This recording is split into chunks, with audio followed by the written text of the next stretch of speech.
algunas cosas que creo que son importantes en la vida. La primera parte me vais a perdonar y lo voy a llevar a mi terreno, ese terreno de economía, pero contado de una manera que se entienda muy fácil.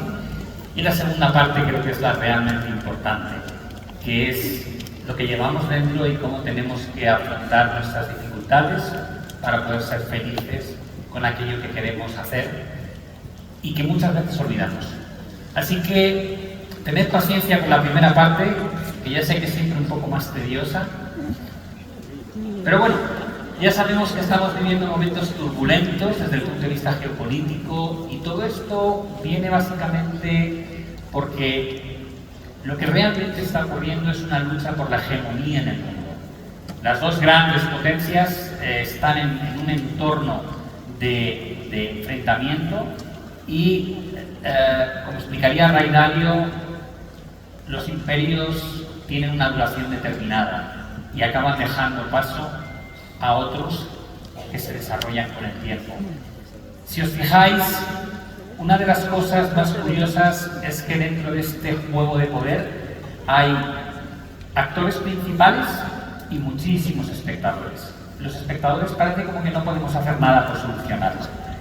Simplemente adaptarnos al cambio de las circunstancias. A día de hoy, los grandes jugadores están sentados a la mesa de ese tablero de Risk y Europa, de donde yo vengo, parece casi un mero espectador que está esperando a ver qué le quedan en las sobras de los platos.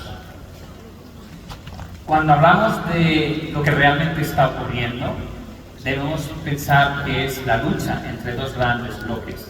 El bloque del G7, antiguas economías que dominaban el mundo, y los BRICS. Hablamos de Brasil, Rusia, India, China, Sudáfrica y algunos otros países que se han ido anexionando a lo largo de los últimos meses, incluso trimestres. La realidad es que el tiempo hace que converjan la fuerza de los dos bloques y cuando hacemos cálculos de lo que pasará en el futuro, todo parece que va a ser una colisión en la que los mercados emergentes van a tomar el control de lo que ocurra con la economía y con los momentos más importantes que vive el mundo. La realidad es que Estados Unidos, primera potencia económica del mundo, ya aporta mucho menos crecimiento de lo que lo hace China o la India. Y si lo mirásemos en términos de todo el bloque G7 frente al bloque de los BRICS, lo que vamos a descubrir es que el futuro está en manos de esas economías emergentes. Nosotros somos las viejas glorias.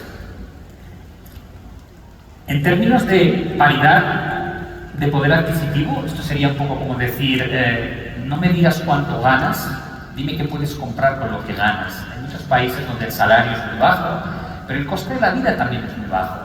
Y otros países donde ocurre justamente lo contrario. Si pusiésemos en equivalencia lo que cuesta realmente vivir, descubriríamos que China adelantó ya a Estados Unidos hace un tiempo.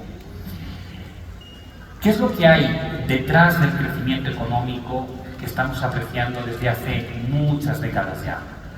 Algo horroroso, el endeudamiento. En Estados Unidos se han alcanzado 36 trillones de dólares de deuda. Parece la pendiente del Everest. Y esa deuda ya representa un porcentaje altísimo del PIB, un 124. Para que lo entendáis, los que no sois economistas, debe 1,24 veces lo que vale su economía. Y la realidad es que esto no solo pasa en Estados Unidos, también está pasando en China. Tanto a nivel de gobierno local como gobierno central. Por tanto, parece que hemos encontrado una única vía de crecimiento, que es traernos bienestar del futuro al presente, porque que nadie se engañe. Cuando nos endeudamos, cuando pedimos un préstamo, es porque queremos adquirir algo que con el dinero que tenemos en este momento no podemos comprar. Pedimos prestado un dinero para satisfacer nuestro placer inmediato, pero adquirimos un compromiso y una obligación futura de tener que devolver ese préstamo a base de pagos mensuales. El mundo está súper endeudado, 320 trillones de deuda. ¿Cuál es la conclusión de eso? Vivimos por encima de nuestras posibilidades. Queremos mantener un estilo de vida que no es acorde a lo que producimos. Y cada político que se quiere enfrentar a este dilema acaba por decidir dar una patada hacia adelante. La verdad es que no ha sido siempre así. Cuando vemos un gráfico de este estilo, vemos que durante un tiempo la economía crecía más rápido que la deuda. Después, la deuda creció un poco más rápido que la economía. Y después de la crisis del 2008, empezó a ocurrir algo disparatado, que encontró su cenit tras la pandemia en 2020. Para que os hagáis una idea, estamos en un entorno, decíamos antes, de grandes cambios. Hemos pasado de la globalización al proteccionismo económico. Si en 2000 el país que dominaba las relaciones comerciales en el mundo era Estados Unidos, hoy lo es China. Y surge algo que tenemos en la prensa de forma continua, la guerra comercial. El señor Donald Trump, ¿qué es lo que pretende? ¿Qué busca? Básicamente quiere financiar esos 36 billones de dólares de deuda sin tener que subir impuestos. Y lo quiere hacer imponiendo aranceles. Y estos aranceles funcionan porque Estados Unidos tiene un gran déficit comercial. ¿Qué significa ese palabra, déficit? Simplemente que compra mucho más al exterior de lo que vende al exterior. Con lo cual se le ocurre la brillante idea de poner un impuesto a la entrada de bienes y servicios a su país. ¿Quién paga eso? El ciudadano y la empresa estadounidense. Es como un IVA, ellos no tienen IVA, el impuesto sobre el valor añadido. Pero esto es como aplicar un IVA sobre esos bienes que van a entrar en la frontera estadounidense. Y eso, muy probablemente, lo que va a generar es un menor consumo del ciudadano americano y una producción más cara. Y probablemente acabará generando menor crecimiento económico. Por tanto, estamos viendo una solución que es bonita sobre el papel, pero probablemente un desastre en la práctica cuando se ponga en marcha. Al final, la realidad es que Estados Unidos necesita entre 4 y 4,5 veces más deuda para generar solo una unidad de crecimiento. Eso no había pasado antes. Para que me entendáis, si yo me tomo una pastilla, un paracetamol cuando me duele la cabeza, o un antibiótico cuando tengo fiebre y estoy enfermo, y cuando acabo de tener fiebre sigo tomando el mismo medicamento, yo no estoy enfermo, soy un drogadicto. En términos de deuda, si la deuda es algo a lo que recurres para paliar los efectos de una gran crisis, está bien, es deuda productiva. Pero si esa deuda se convierte en algo a lo que recurres sistemáticamente para tu día a día, entonces tienes un problema muy serio. La realidad es que esta gráfica resume claramente hacia dónde va Estados Unidos y muchos otros países desarrollados. La línea de color rojo muestra el nivel de deuda y la línea de color negro el nivel de crecimiento. Hay altibajos, pero las tendencias son bastante evidentes. Y luego tenemos este teatro que normalmente llena las redes sociales y los periódicos como el acuerdo para reducir la deuda. Perdonad que se ha ido para atrás. Hemos pasado de esta situación donde Donald Trump nombra a Elon Musk para erradicar el mal de Estados Unidos, que es ese endeudamiento crónico, y en poco tiempo hemos pasado de esto a esto. Es un imbécil, está loco, no le voy a permitir utilizar mis cohetes, pues yo le voy a retirar todas las subvenciones. La realidad es que el último acto, el Beautiful Bill, que es un acuerdo fiscal que se está negociando en el Senado de Estados Unidos, promete que la deuda no va a hacer más que crecer durante las próximas décadas. Por tanto, nadie va a poner freno al problema que está asfixiando el crecimiento económico en el mundo. La propia Reserva Federal, cuando hablamos de Jerome Powell, presidente del Banco Central de Estados Unidos, diagnostica que crecer 1,8 a largo plazo está muy bien. Es el nivel más bajo de las últimas 6 décadas. Pero, ¿es todo malo? Digo, no. Por desgracia o por suerte, endeudarse ayuda a la bolsa. La bolsa sube. Mucha gente dice, guau, soy un crack, soy un inversor fabuloso.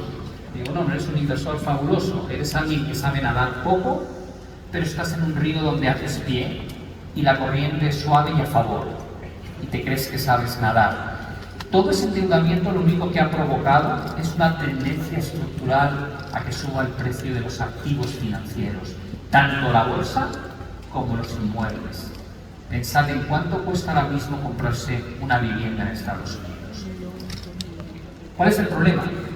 Que solamente el 10% de los más ricos en Estados Unidos tiene el 87% de estos activos, lo cual quiere decir que el gap o la distancia entre los que menos tienen y los que más tienen no hace más que crecer. El proceso de aislacionarse del mundo, que es lo que pretende Donald Trump, probablemente no salga muy bien. Hay un coste muy elevado del dinero, por encima del 4%, y hay que renovar en los próximos 12 meses 9 billones de deuda. A eso hay que añadir lo que van a renovar las empresas. Y la confianza del consumidor está en mínimos, mientras que la participación de cuánto dinero tiene el ciudadano estadounidense invertido en bolsa está en máximos. Todo ello es un caldo de cultivo muy poderoso para que las cosas salgan mal. No todo es economía. Tocamos ahora un tema muy interesante, la llegada de la revolución tecnológica, la evolución de la IA. Y entonces, bueno, ¿cómo lo estamos afrontando? En Estados Unidos, de una manera muy práctica, como hacen siempre. Básicamente, están intentando trabajar sobre la expectativa de darle libertad máxima a las compañías multinacionales que están liderando esta revolución. En Europa lo hacemos también a nuestra manera. No inventamos nada desde hace mucho, pero lo regulamos todo. Somos expertos. No tenemos jugadores, pero somos la mejor fábrica de árbitros que hay. Y en China, evidentemente, nos encontramos con un control autoritario y unas subvenciones a las infraestructuras, de lo que probablemente va a hacer que hay una gran diferencia en posicionamiento futuro en tecnologías punteras. Cuando miramos cómo se mueven las fábricas hoy, estas fotos, estas imágenes ya no nos llaman la atención. Y dices, bueno, ¿cómo era hace 60 años construir un coche? Digo, había una hilera de 100 trabajadores con llaves y con destornilladores. ¿Cómo es el montaje de las placas que se utilizan en los ordenadores a día de hoy? Lo hacen todo brazos robóticos. Tenemos robots en casa, Alexas, Congas, Rumbas. Yo cuando empecé a comprar este tipo de artículos, mi mujer me decía, eres un friki, Pablo, eres un friki de la tecnología. Eso es una porquería. Hasta que un día, en una de las casas donde tenemos domótica avanzada, te dije, bueno, puedes pedirle que te haga cosas. Me dice, ¿cómo qué? Digo, mira, tu serie esa que querías ver, no sabes si era en Netflix o en Amazon Prime, dile que te la ponga. Entonces probó, Alexa, ponme Silvana, y apareció en pantalla. Alexa, enciende la aspiradora, y se puso en marcha. Alexa, baja la luz, baja las persianas, cámbiame la temperatura. El friki fue superado en cuestión de un par de meses, hasta el punto de que nuestra siguiente llegada a la casa de la playa, según abrimos la puerta, yo escuché a mi mujer decir, ¡hola, Alexa! Mi respuesta fue sencilla, digo, hay que enchufarla, cariño. La realidad es que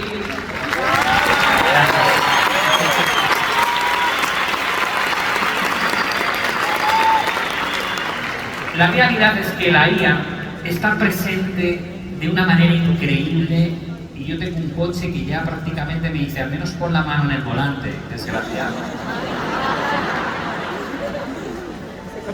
En algunos sitios, como en ciertas ciudades de China, ya te empiezan a entregar los paquetes drones. Esto cuando lo ve la gente dice, venga Pablo, esto ya no. No me digas que tienes en casa 2 robots cocinando. Digo, no, pero estoy deseando que llegue el momento. Y cuando muestro esto, normalmente la gente dice, eso sí que no. No pienso dejar que un robot lleve a mis hijos al cole. Y al perro tal vez sí. Pero a los hijos, digo, perdona, ¿tú has visto normalmente cómo es el comportamiento de los adultos cuando los hijos se ponen pesados en un restaurante, que les sueltan el móvil? Y es como, niño, no molestes. Claro que dejarás al robot que lleve a tus hijos al cole. Por supuesto que sí. De hecho, no sabrás ni a qué colegio van en ese tiempo. Tendrás que preguntar al robot. Hay un tema importante con la IA, nos asusta la capacidad que pueda tener de destruir empleo, de robarnos lo que más nos gusta, trabajar.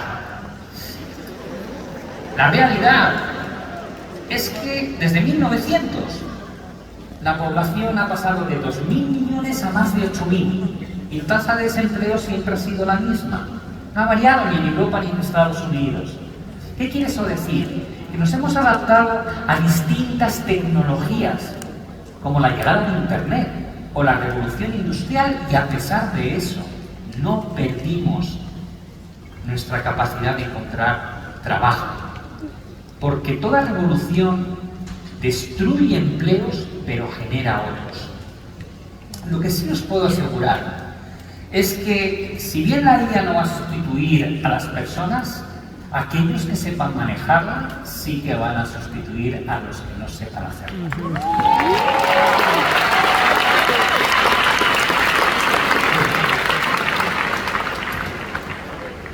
Os iba a contar una parte un poco más larga, pero lo voy a resumir no con pantalla, lo voy a resumir con recuerdos personales. Esto es algunas cosas que han pasado en la historia de las inversiones, ¿no? Y no quiero que os centréis tanto en los gráficos, tal vez en este primero sí lo voy a dejar puesto.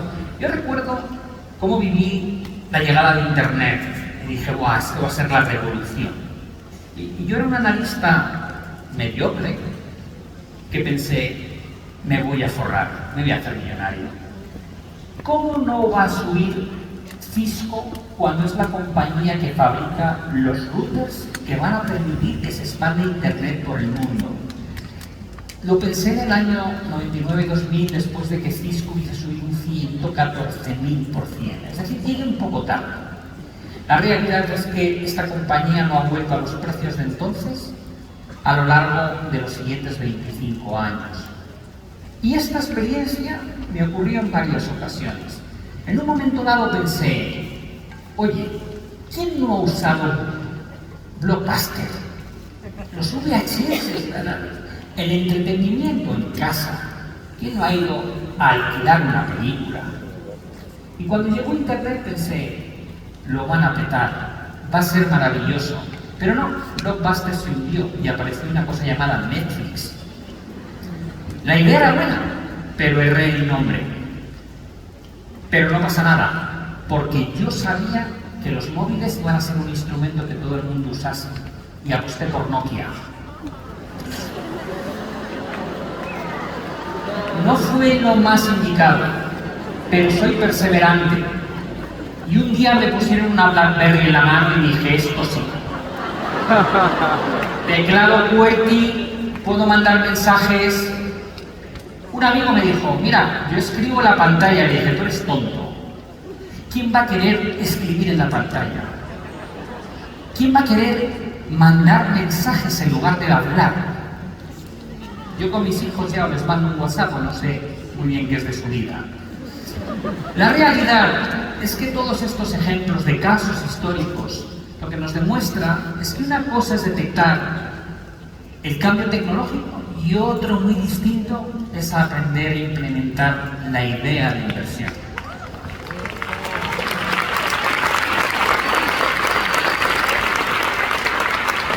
Otra de las realidades a las que nos enfrentamos es que nuestro dinero cada vez vale menos. Y por eso se ha puesto tan de moda invertir en el oro. Mucha gente dice es el futuro. Porque el billete, si lo guardas en la cuenta corriente no remunerada, debajo del colchón, en una caja fuerte, cada vez compra menos cosas. La realidad es que se puede demostrar. Si tú te compras en 1954 una casa en Estados Unidos, pagas $18.000, y a día de hoy esa misma casa te vale unos 415.000. Pero si esa casa la hubieses pagado con monedas de oro, a día de hoy tendrías que usar menos monedas de oro de las que usaste en 1954. Es una realidad aplastante. El oro mantiene su valor, el dinero fiat no. Algunos dicen Bitcoin va a ser el nuevo oro digital. Tal vez, yo soy creyente en Bitcoin, tal vez, pero tiene una historia muy breve. El oro lleva con nosotros siglos, Bitcoin lleva con nosotros década y media. Ya veremos si es así. Se puede aprender a leer los gráficos para saber si eso puede ocurrir o no puede ocurrir.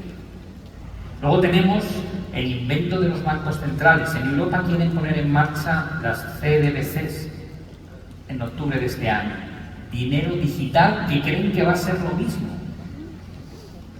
que un Bitcoin.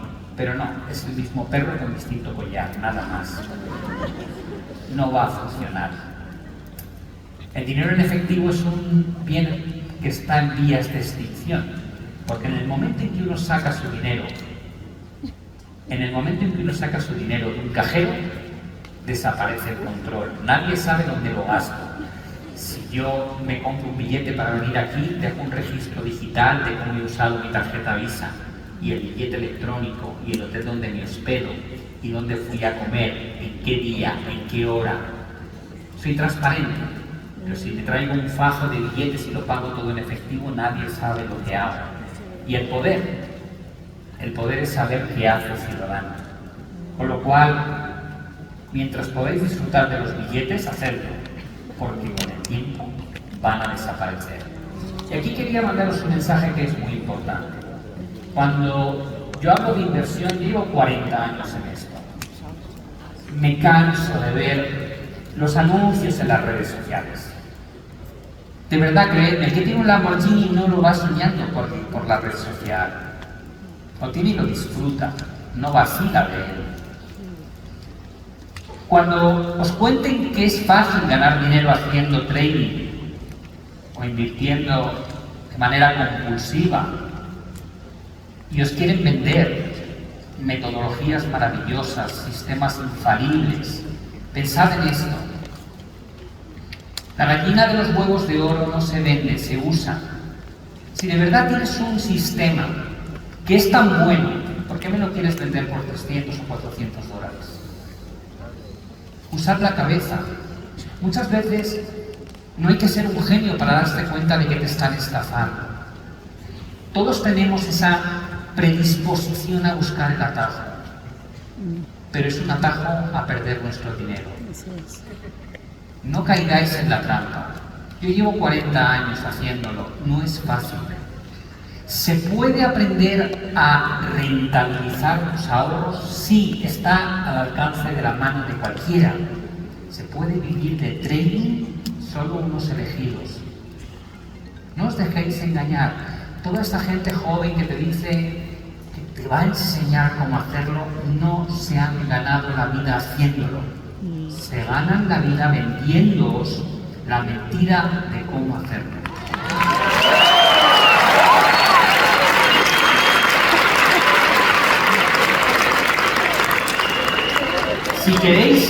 Si queréis aprender a gestionar vuestro dinero, simplemente decir, oye Pablo, ¿cómo puedo ganarle una rentabilidad que haga que la inflación no se coma mis ahorros?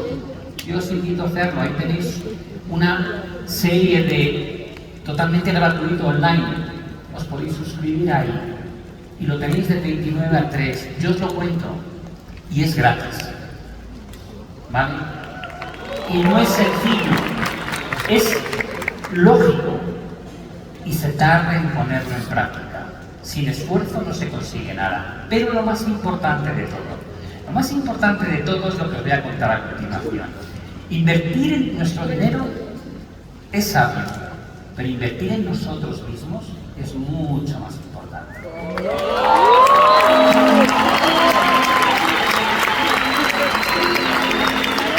¿Cuántas veces me han preguntado, Pablo, ¿es verdad que el dinero da la felicidad?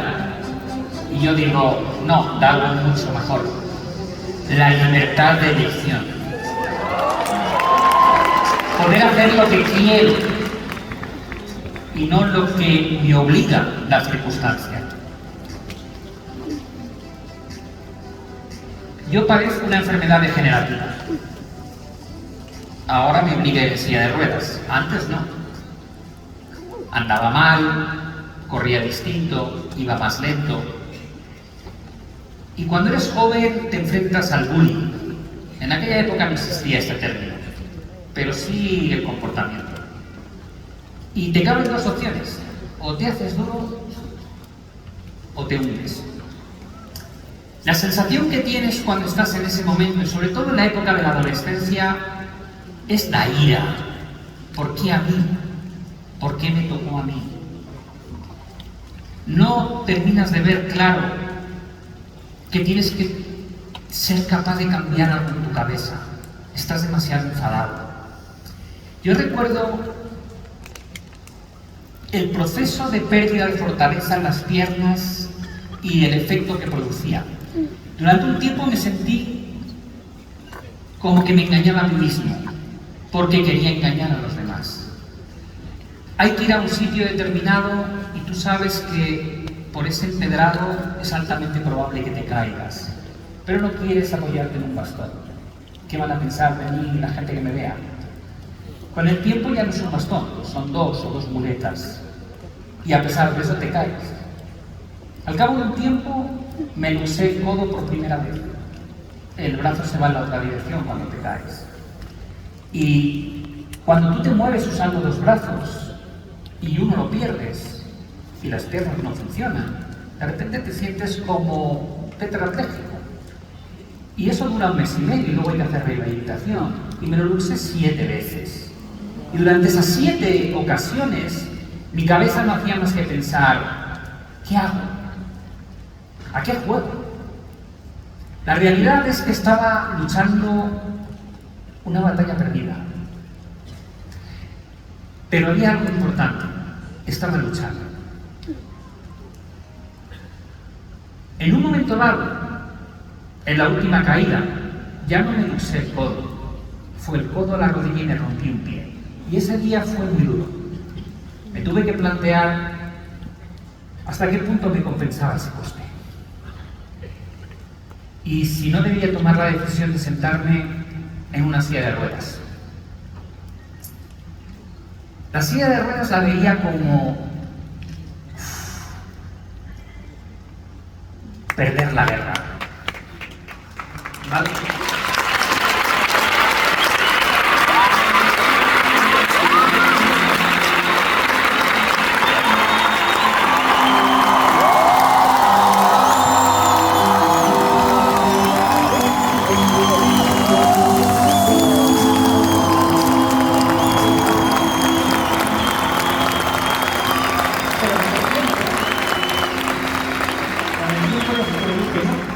Que la silla de ruedas no era perder la guerra, era ganar libertades.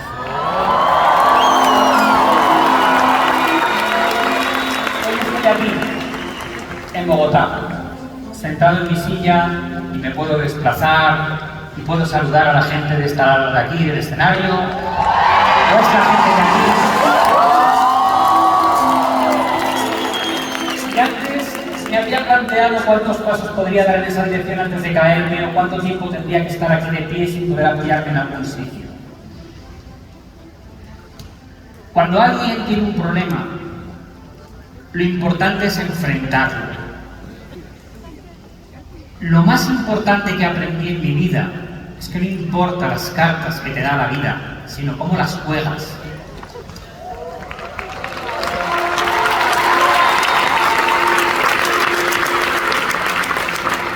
No hay mayor discapacidad que no ser capaz de utilizar tu cerebro, bloquearte aquí y no permitirte alcanzar los retos que te marcas en la vida. Eso es lo más importante. Muchos me dicen: Pablo, tú ya llevas mucho tiempo luchando y tienes la experiencia, puedes tirar de recursos, puedes puedes enfrentar los problemas que te van surgiendo porque siguen surgiendo y no es fácil. Esto es una batalla continua. Que nadie piense que uno alcanza el cenit donde todo es maravilloso. No, esto es una lucha que se gana todos los días. Como diría alguien que supera la alcoholemia, uno es alcohólico toda la vida y todos los días vence esa batalla no bebiendo. De alguna manera, todo consiste entre ver el vaso medio lleno en lugar de verlo medio vacío. Y como decía antes, yo ya tengo recursos. Yo ya estoy aquí, por Dios, delante de una multitud de gente maravillosa.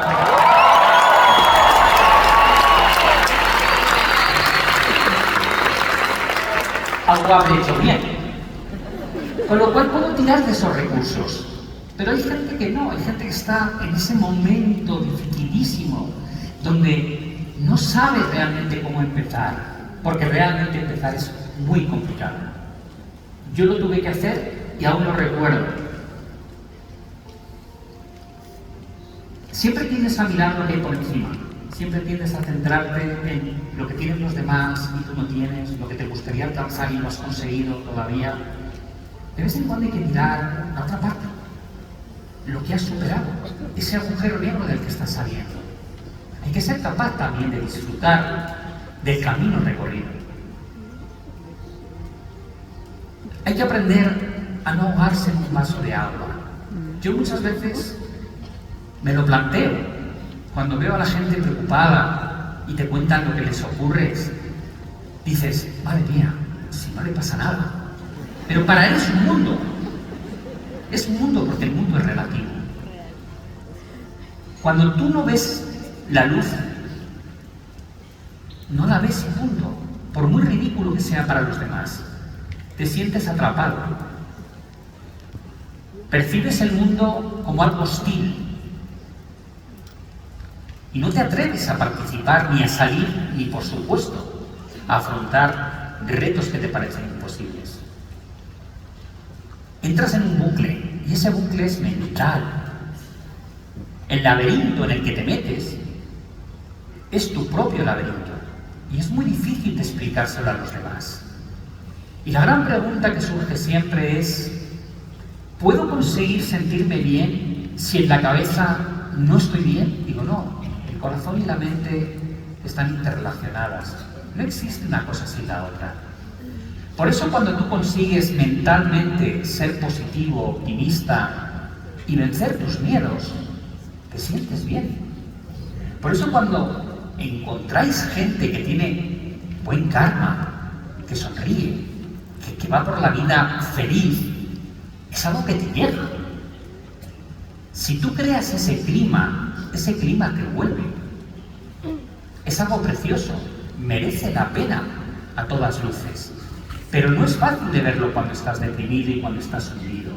Y la pregunta que decía al principio es: ¿y cómo salgo de ese momento? Dando un primer paso. Y decía, pero es que no sé. Digo, da igual, da un primer paso. Ya, pero es que la dirección da un primer paso. Porque el primer paso no te va a llevar por el camino correcto. El primer paso lo que va a provocar es un cambio en tu cabeza. Has empezado una lucha. Y es esa lucha, como cuando dice el alcohólico, soy alcohólico, no le hace que haya superado la alcoholemia, pero le predispone a la lucha para superarla. Por tanto, el primer paso es fundamental que aprendas a darlo, aunque no sepas dónde te va a llevar.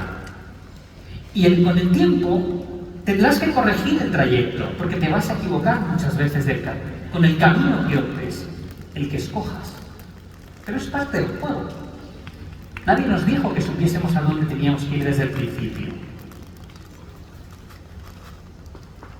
Llegados a este punto, mucha gente me dice: ya, Pablo, pero es que mi vida es un horror. O sea, es que no te haces una idea de lo malo y lo que tengo que superar. Digo, es cierto, hay gente que tiene una vida muy complicada, muy complicada. Pero plantéatelo de esta manera. Siempre hay gente que está peor.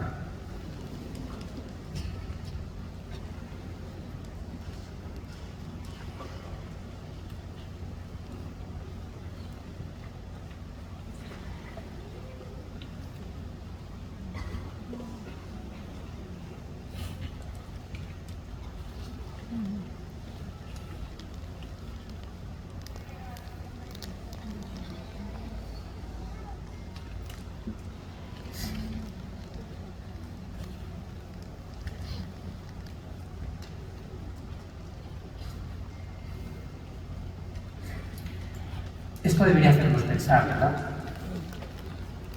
A veces pensamos que somos los que peor punto de partida tenemos, pero basta con abrir los ojos y no mirar solo hacia lo que no tenemos, sino hacia lo que no tienen otros muchos. Y es gente que no tiene la culpa. ¿Acaso los niños tienen culpa de lo que les ocurre en buena parte del mundo? Yo creo que no. No tienen la culpa. Por otro lado, pienso, hagamos un ejercicio de sinceridad. Cuando te levantas por la mañana, con esa sensación de mi vida, permitidme la expresión, es una mierda, abres los ojos y ves, aprecias los colores, los volúmenes, la luz. Cuando suena la música, ¿la escuchas? Cuando te diriges a alguien, oyes lo que te responde. Cuando quieres expresarte y comunicarte, puedes hacerlo. Cuando quieres desplazarte, puedes. Porque a mí me fascina. Yo a mi mujer le digo muchas veces, el espectáculo de cómo te pones las medias es algo que nunca entenderás. Pero yo cuando lo miro, me parece una obra de arte. La pierna levantada como un flamenco, pegando unos brinquitos, subiéndote la media, y luego lo rematáis de una manera maravillosa, y es cuando ponéis el pie en un zapato que mira en la otra dirección. Metéis la punta y como unos magos hacéis tac, tac, tac, tac, y aquello de repente entra. Para vosotros, eso es algo que ni pensáis. A veces hasta lo estáis haciendo mientras habláis por teléfono y miráis la televisión. Pero para mí, yo lo estoy viendo y digo, diablos, esto es magia.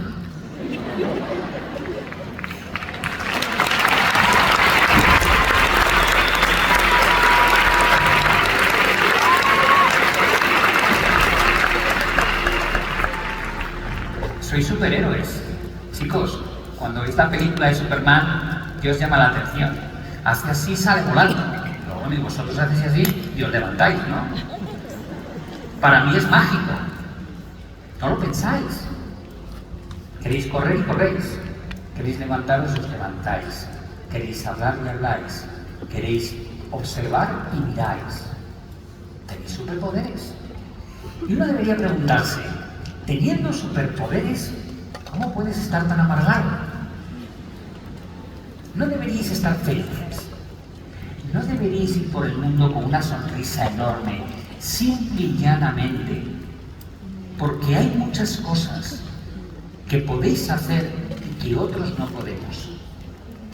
¿Cuál es el problema? Que no lo apreciáis. El ser humano es un poco mezquino, solo echa de menos aquello que pierde. Cuando alguien se rompe la pierna y tiene que ir con muletas, entonces se da cuenta que hay escalones, se da cuenta de lo difícil que es trasladarse de un sitio a otro. Pero si a ti no te pasa el accidente, tú no pones en precio la maravillosa virtud que tiene el poder desplazarte sin tener que pensarlo, simplemente por el mero hecho de querer hacerlo.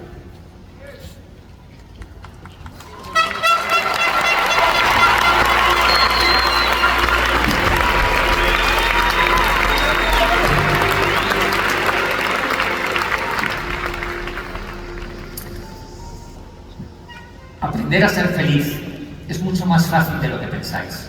Creo que aquí tenéis una buena dosis de felicidad, por cierto.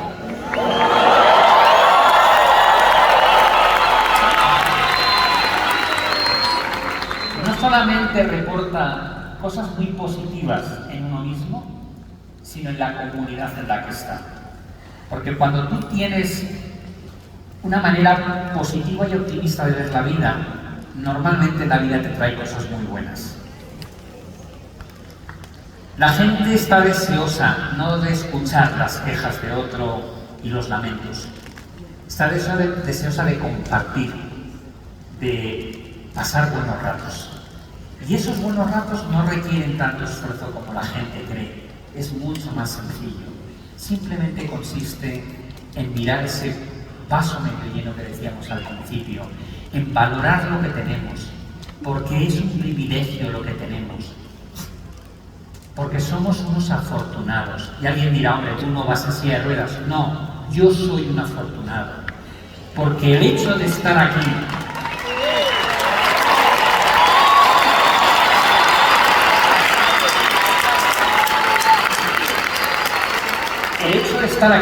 el hecho de no padecer otros males, el ver, el hablar, el oír, sí, me falta alguno, pero tengo los demás. Mi mujer dice que no me callo ni debajo del agua. Bueno, aprecia lo que tienes y deja de quejarte de lo que no tienes.